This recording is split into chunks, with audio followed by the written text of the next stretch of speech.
emotionally. I was already highly intrigued about visiting Jill's home, irresistible for the detective and the psychologist. Sarah Rosen's apartment was on the 5th floor of a 10-story building. It was bright, with a view of an interior courtyard. The FBI was already at work inside. We would examine every inch of the unit. The woman who had lived here had helped to murder President Thomas Burns.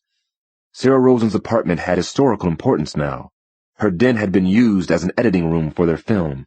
For as long as this building stood, people would point at it and say, "That's where Jill lived." Several frames on the wall contained matted Christmas cards and letters from White House notables, the current press secretary, the chief of staff, even a brief note from Nancy Reagan. Sarah Rosen was a secret star fucker, I was thinking. Had Jack been a star for her? Was Jack really Kevin Hawkins? Talk to us, Jill. I know you want to talk. Tell us what really happened. If I found one indisputable piece of truth, just one, all the rest would follow, and we would finally understand. I started in on the massive collection of books that dominated every room in the apartment. Sarah had been a voracious reader, mostly literature and history, nearly all of it American. Sarah the intellectual, Sarah the real smart cookie. I opened each book, then carefully shook it out. There were handwritten pages of notes stuffed into some of the books. I read every loose scrap. There were several videotapes of movies in the den. Sarah Rosen's film collection featured well-known romances, mystery thrillers, and romantic thrillers. She also seemed to like older movies, especially noir mysteries, Raymond Chandler, James Cain, Hitchcock. I opened every single cassette, row by row. I thought it was important, especially with someone as orderly as Sarah. I opened a box for Hitchcock's Suspicion and found an unmarked cassette inside. Curious, I popped it into the VCR. The film wasn't Suspicion. I found myself looking at footage of the murder of Senator Daniel Fitzpatrick.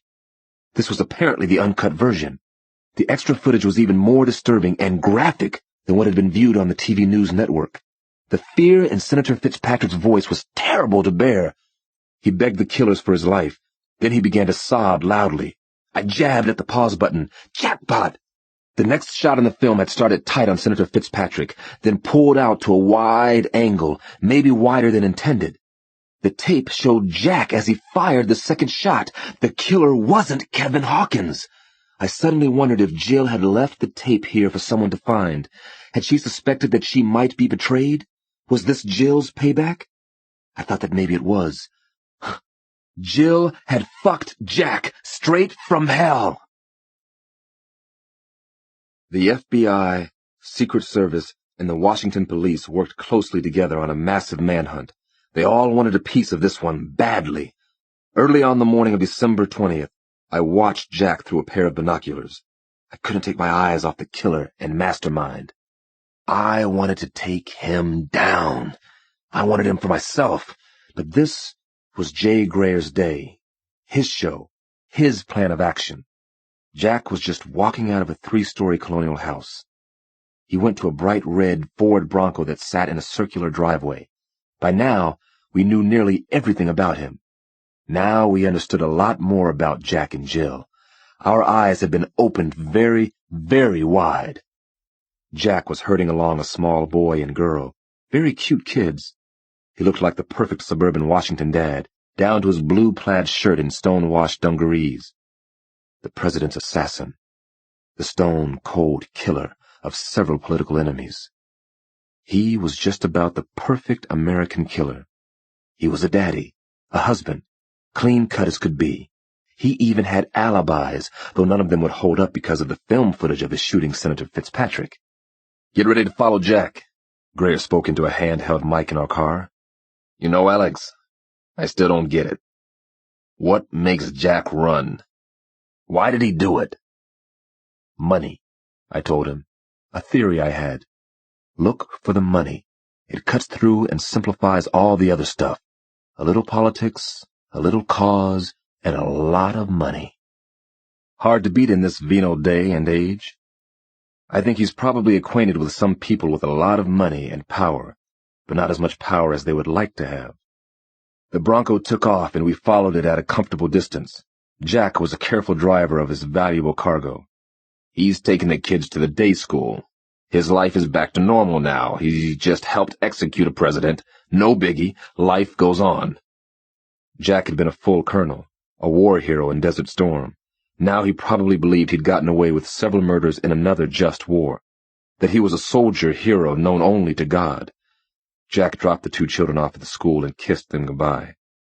Jay Grayer spoke into the hand mic again. He's leaving the Bayard Wellington School now.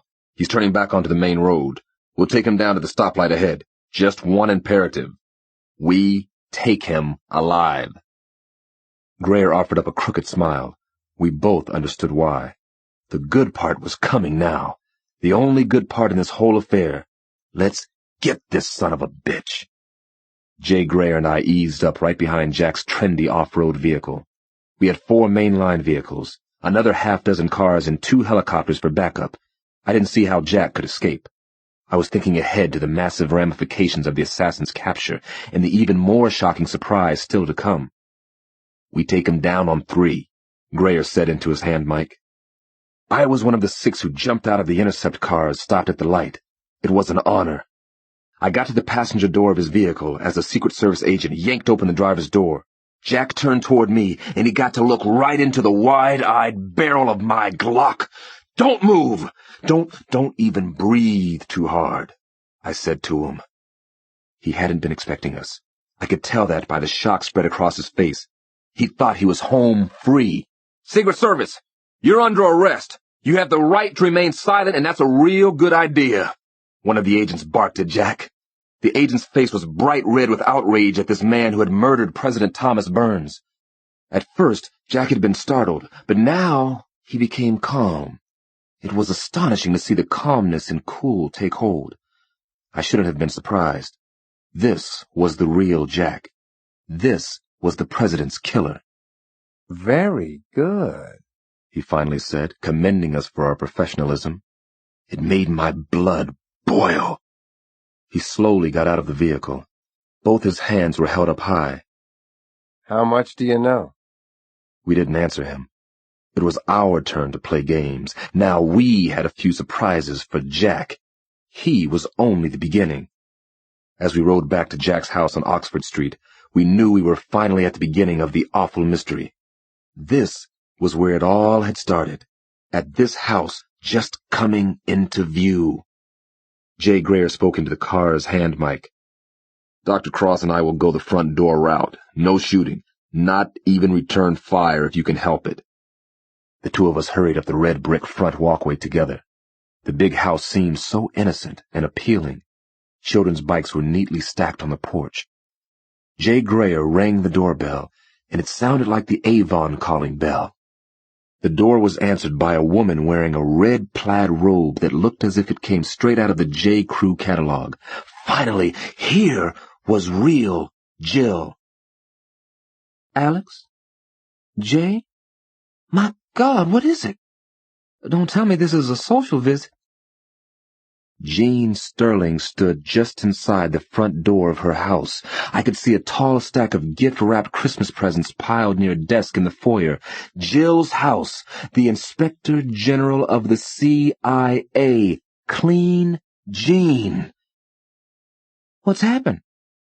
Please, come in. We walked inside the house that she shared with her 3 children and with her husband, with Jack. I noticed details.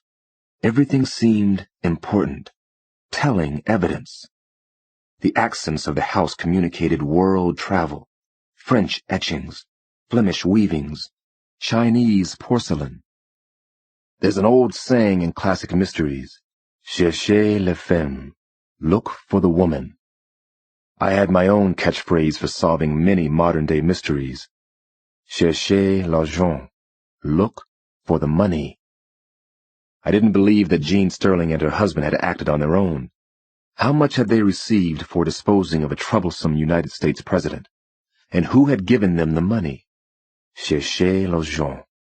Maybe Jean would tell us if we twisted her arm a little, which I definitely planned to do.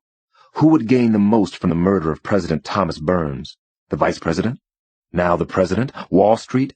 Organized crime? The CIA? We've arrested your husband, Brett, for the murder of the president. Jay Grayer told her in a cold, flat voice. "We have him in custody right now. We're here to arrest you." Alex, Jay, what are you saying? Neither of you is making any sense. Oh, sure we are, Jean. Sarah Rosen kept a dub of the footage of Senator Fitzpatrick's murder at her apartment in D.C. Your husband is on the tape. She knew about Sarah, of course. In the last few days, we had discovered that Sarah Rosen had been a CIA spy inside the White House for 8 years. That was how Jack had found her, and knew she would be loyal. She was extremely right-wing. Jean's eyes narrowed. The president was a foolish amateur who wanted to dismantle intelligence and the military. He would have destroyed this country. I don't care what you believe about us. My husband and I are patriots. Are we clear on that? Jay Grayer let her finish before he spoke again. You and your husband are slimy traitors. You're both murderers. Are we clear? A sudden, deafening shot rang out. Jay Grayer's body arched. He fell back against the kitchen counter. Jean Sterling had shot him point blank. She had a gun hidden in her robe. She turned the gun on me. I was already diving down behind the kitchen counter. She fired anyway, and kept firing as she backed away from the kitchen. Then she ran. I quickly moved to where Jay had gone down. He was wounded near the collarbone, but conscious. Just get her, Alex. Get her alive. They know everything. I heard a noise in the direction of the garage. A car engine was being started. Jill was getting away. My chest was thundering, ready to explode. My heart had gone icy cold. I ran down the hall to the garage door, yanked it open, and jumped out. Instantly, I heard 3 gunshots. I hit the concrete floor hard. I saw Jean Sterling leaning out of the window of her station wagon.